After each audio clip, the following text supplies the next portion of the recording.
Maybe you are a new pilot that wants to get into FPV drones and wondering which simulator should you choose. Or maybe you are a seasoned pilot and want to try out another simulator than the one you are currently using and thinking about Liftoff. Recently, Liftoff have been upgraded to version 1.4, and this brings a lot of changes into the physics.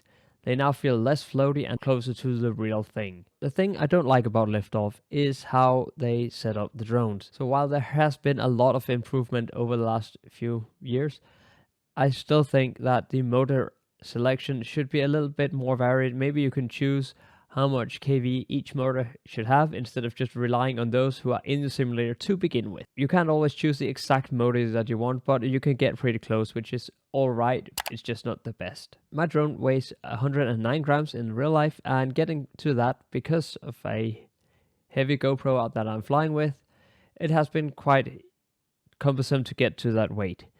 I found a workaround where I increased the weight of the frame by the missing amount, because right now the heaviest GoPros that will fit on these normal freestyle 5-inch frames are a 72 grams action cam, and the one I am using in real life is 118 grams, so it's quite a big difference. But with that addition that I'm able to increase the weight of the frame by the missing amount, it actually gets to that 709 grams exactly.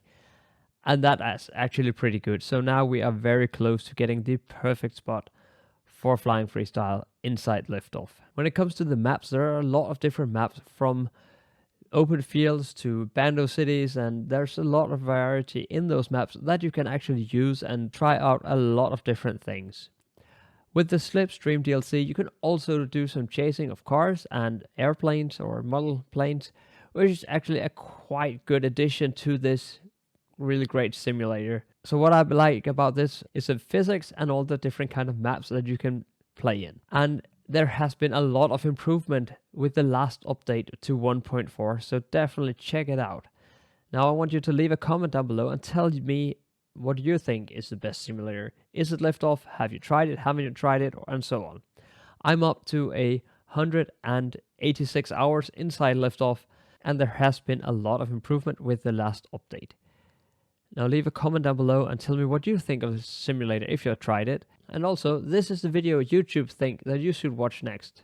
So go ahead and click that. And as always, let's get out there and get flying.